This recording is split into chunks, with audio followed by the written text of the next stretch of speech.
Tudo bem com vocês? Pois é, nós vamos gravar agora contagem regressiva para auditor fiscal da Receita Federal do Brasil, né? E nós estamos aqui com algumas dicasinhas para vocês, né? Então, vejam só, o que a gente tem certeza que vai cair na prova da ESAF para esta agora de auditor 2014. Certeza. Coesão e coerência, alguém tem dúvida disso? Não, isso vai cair. Concordância, vozes verbais, a concordância com as vozes verbais, regência e crase, certo? Funções do ser e pontuação. Isso daí é sabido, isso vai cair com certeza, né? Então, o que é importante a gente lembrar? Dentro de coesão e coerência, quando você vai responder a uma questão que peça esse raciocínio, sempre tente se nortear primeiramente pelos aspectos coesivos, ou seja, pelos recursos de coesão. Então, os pronomes, as conjunções, ponto altíssimo dessa prova, certo? E aí vão vendo se elas foram empregadas com o sentido que elas podem expressar realmente, ou se não, porque aí ficou incoerente. Então, sempre foco nos elementos coesivos. Por quê? Porque a coerência, ela é mais difícil do que o raciocínio da coesão. A coesão é concreta, não é? É gramatical, você vê se o pronome foi adequadamente utilizado, se existe concordância com o elemento a que ele se refere ou substitui, não é? Você pode ver também se a aplicação daquele pronome foi bem feita. Então, dentro das normas do uso dele próprio. Então, isso tudo facilita você não ter de jogar muito com a ideia, porque o que acontece com essa prova é que ela cansa. A prova de português da ESAF não é tão difícil, mas ela cansa, os textos são longos. Então, seja esperto, né? Nas questões de coesão e coerência, saia sempre pensando em primeiro lugar nos aspectos coesivos. Outra coisa importante, nós temos dois tipos de questão que são bem tradicionais da ESAF, que mexe com coesão e coerência. Um deles, que é o assinale o trecho de continuidade coesa e coerente com o texto a seguir, certo? Vocês já estão cansados de saber disso. Aí, o que acontece? As pessoas muitas vezes se atrapalham com essa questão, pensando assim, que o item que ela vai assinalar, muitas vezes, extrapolou o texto. E extrapolou o texto por quê? Porque nos itens A, B, C, D e E, naquele que é a resposta, inclusive, há elementos, ideias que foram acrescidas e que não faziam parte do texto antes. Então, ela tem a ideia de que aquilo extrapola o que o texto colocou. Vejam só.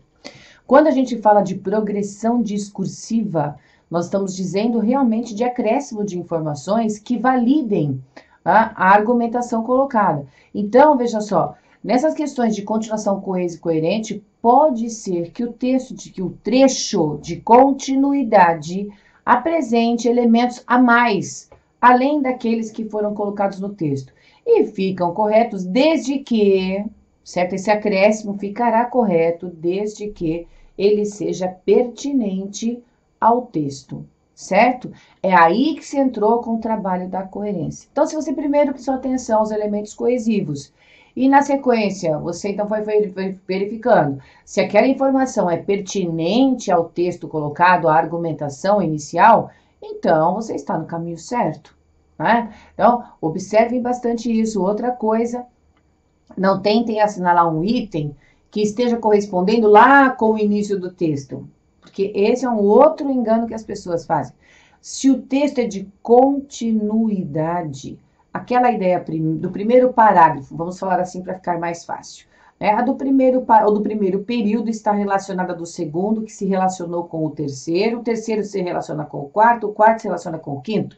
É nessa progressão do discurso, né, que o texto dissertativo vai sendo elaborado. Portanto, quando você for assinalar o seu item de resposta, observe se esse item corresponde com o último trecho do texto, certo? Com a parte final dele, e não com a parte inicial, justamente porque as ideias são sucessivas e elas vão se complementando e se fortalecendo à medida em que são colocadas no texto, ok? Então, essa é a primeira dica. A segunda dica aí é o seguinte, nas questões em que eles fazem aquele quebra-cabeça de textos, então vem vários elementos, eles pegam um texto, embaralham-se as partes, né?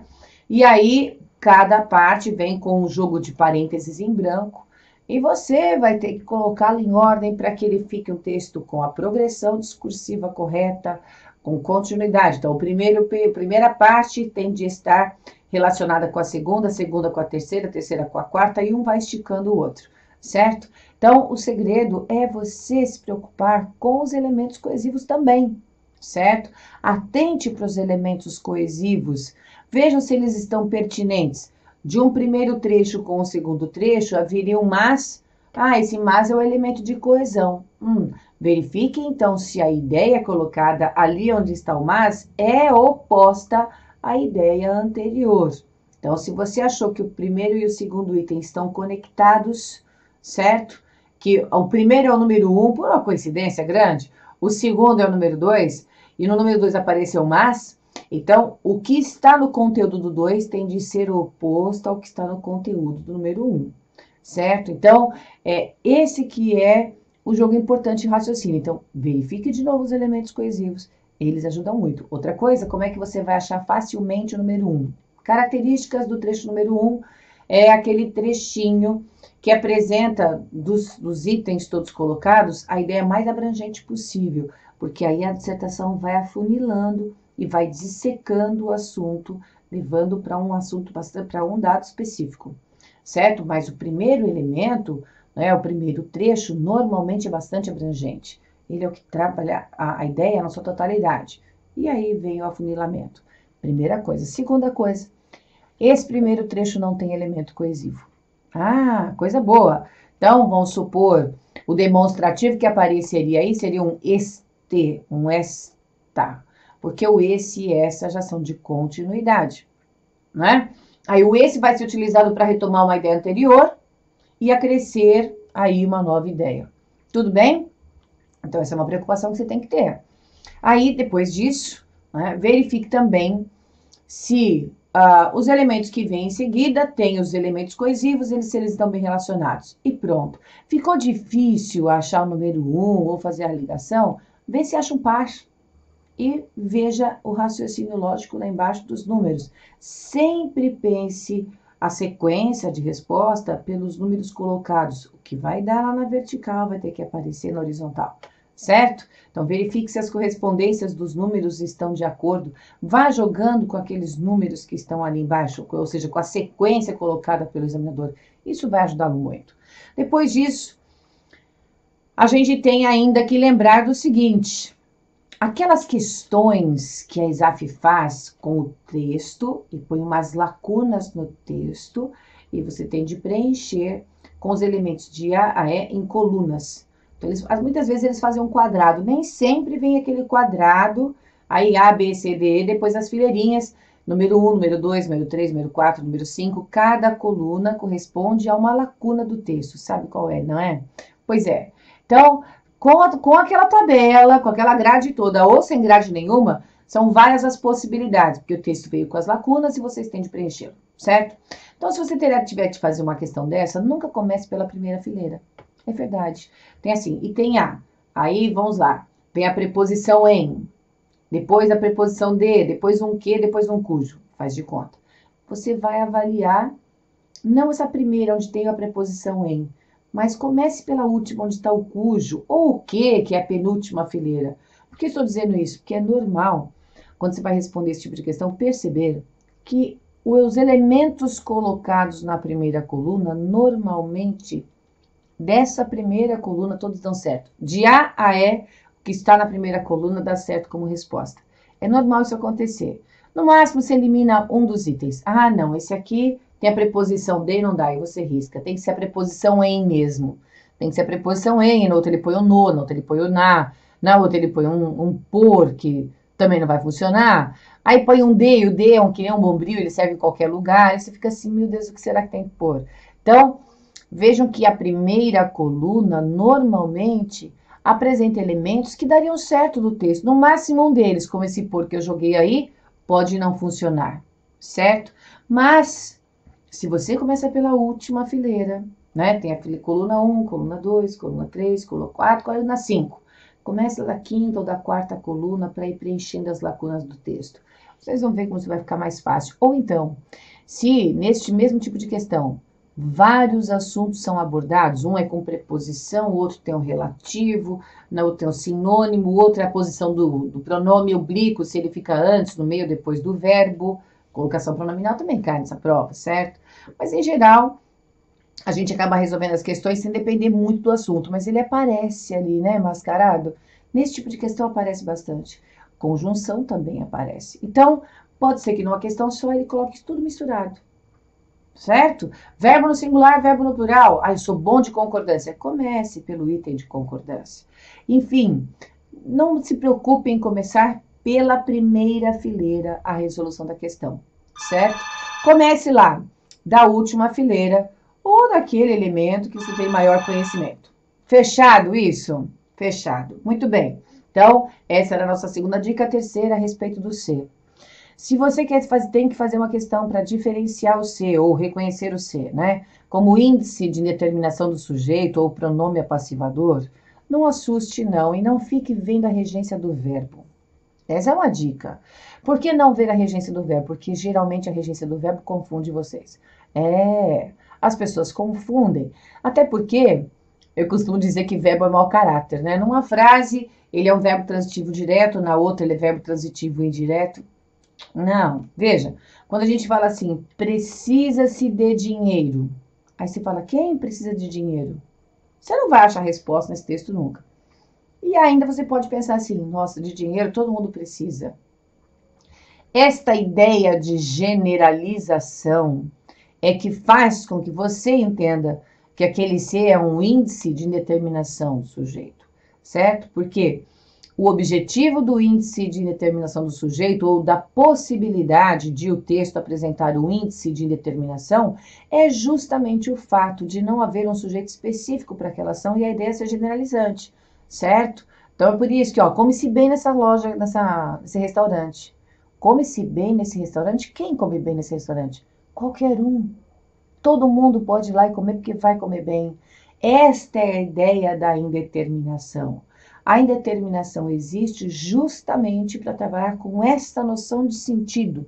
É em cima disso que vocês têm de trabalhar, certo? Então, não vá se perder. Foque aí, é justamente esse ponto de verificação se a ideia colocada é generalizante ou não, certo? Quando for um ser, pronome passivador, mesmo que o sujeito esteja um tanto distante daquele verbo, ainda assim você vai perguntar para o verbo, você vai achar um sujeito na frase, certo? Então, por exemplo, evidencia-se o uso da tecnologia para alcançar o objetivo gerenciado pelas empresas, ok? Então, o que é que se evidencia? O uso, certo? Então, o uso é o sujeito ali, e aí a gente não tem, nesse caso, a indeterminação do sujeito, mas sim a voz passiva, certo? A voz passiva. E aí, vamos aproveitar. Já fez a diferença do índice com o pronome passivador? É simples assim, não é nada de difícil não, tá? É só perguntar para o verbo, ver se acha o sujeito lá no texto, achou um sujeito, é pronome passivador. Não achou, deu a ideia geral, generalizou para qualquer um, para todo mundo, é o índice de indeterminação do sujeito. Não fique apegado à parte de regência do verbo. Ele é verbo transitivo direto, não é, porque isso não vai levar a lugar nenhum. A ESAF, toda vez que pega um recurso em cima dessas questões, deve dar risada, pelo menos o examinador que fez a questão, né? Porque muitos são os recursos feitos para as questões em que o C é índice de indeterminação e a pessoa quer brigar porque não pode, já que o verbo colocado na frase é verbo transitivo direto. Isso acontece muito. Não esquente sua cabeça, vá pelo entendimento do texto, procure o sujeito, não achou? Índice de indeterminação. Fechado? E aí, vamos aproveitar que nós falamos das vozes verbais e atente para o seguinte. Se eu falei evidencia-se o uso da tecnologia, né? Eu posso dizer que é evidenciado o uso da tecnologia. É evidenciado. O que eu fiz? Eu peguei a voz passiva sintética, evidencia-se, e transformei, certo? Na voz passiva analítica. É evidenciado o uso, certo? Com concordância, masculino singular com masculino singular, tudo bonitinho, certo? Então, é com isso que você tem que se preocupar. de verificar se o ser colocado lá evidencia ser, se esse ser foi substituído pelo verbo ser. Porque você pode contar o número de verbos. Se só havia um verbo na voz passiva sintética, haverá 2 verbos na voz passiva analítica, porque você vai colocar o verbo ser no lugar do pronome, certo? O sujeito é o mesmo, porque a voz é a mesma. Voz passiva com voz passiva. Uma sintética, outra analítica, mas as duas são vozes passivas, vamos dizer assim, e o sujeito vai ser o mesmo. Agora, se você tiver de transpor da voz ativa para a voz passiva, a ideia é a mesma. Um verbo na voz ativa, 2 verbos na voz passiva, porque você tem que somar o verbo ser. Se houver 2 verbos na voz ativa, haverá 3 na voz passiva. Tudo bem? Sempre da voz ativa para a voz passiva haverá o acréscimo do verbo ser, tão somente do verbo ser. Os outros verbos não podem ser alterados. Não há acréscimo de outros verbos quando a gente passa da ativa para a passiva, a não ser do verbo ser propriamente dito. Tudo bem? Para quem tem bastante dificuldade com vozes verbais e ainda tem um tempinho de tirar essa dúvida, procure aí no blog, não é? Não se joga, porque eu tenho vários artigos e um deles fala exatamente sobre a transposição de vozes verbais, certo? Como funciona, com algumas questões colocadas ali, resolução da questão e aí nos meus comentários, certo? Então, para quem tem essa dificuldade, pode aproveitar essa deixa. Outra coisa, para a gente finalizar, parte de concordância é um ponto altíssimo dessa prova, cai mesmo. Naquela que eles falam assim, olha, assinale o item que tem erro. Você já tem que saber, né? Tem erro? Pode ser de concordância, pode ser. Pode não ser, mas o ponto alto é concordância. E há questões específicas de concordância. Então, só cortar o que estiver preposicionado. Elementos preposicionados, você pode passar um risquinho em cima, você vai limpar a frase e vai enxergar com uma clareza. Então, é assim, se você ainda não ouviu isso, nunca fez isso e quer tirar a prova para ver se eu estou com razão ou se dá certo ou não, vá ao blog, porque lá no Se Joga também tem um artigo meu sobre concordância que explica isso tintim por tintim, passo a passo de como você deve proceder, certo? Para aqueles que já viram aula comigo, sabem que isso daí é de grande valor, porque auxilia não só na concordância, mas é por onde a gente começa, né? Mas auxilia muito na parte de pontuação também, certo? E por falar em pontuação, entre sujeito, verbo, entre verbo e objeto direto, nunca existe vírgula, mesmo que a ordem não seja direta. Se vier primeiro o objeto direto, depois o verbo, mesmo assim ele não pode ficar separado por vírgula. Se veio primeiro o verbo, depois o sujeito, não importa a ordem, você não pode pôr vírgula entre esses elementos, certo?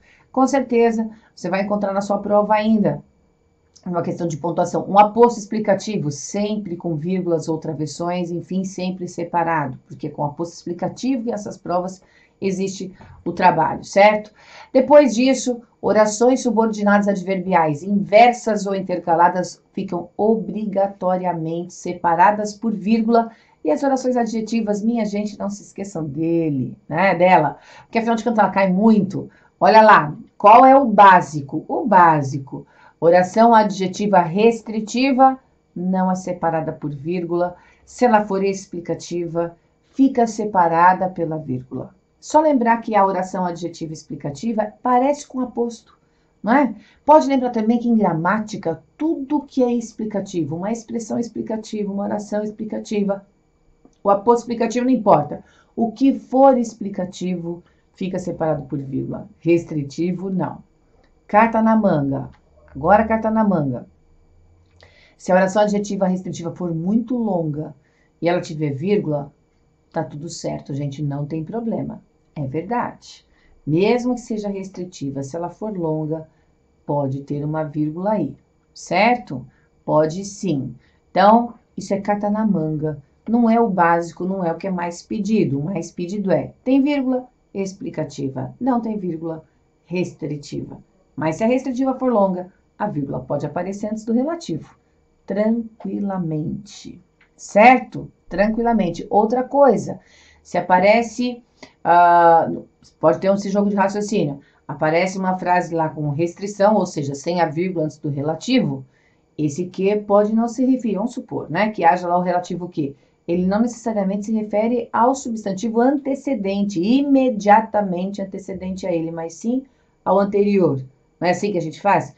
Isso se houver a vírgula, certo? Isso é um jogo que também é carta na manga para você fazer a diferença entre um item e outro, já que a prova é de teste, você pode chutar, certo? Então, eu vou repetir. Você tem lá o pai da moça que veio aqui.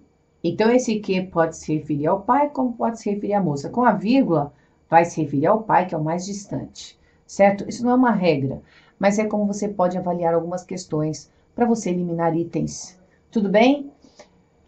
Gente, desejo a vocês uma excelente prova e eu espero não vê-los aqui outra vez, porque aí vai ser sinal de que todos já são auditores, não é isso? Um grande beijo, boa sorte, bons estudos, excelente prova.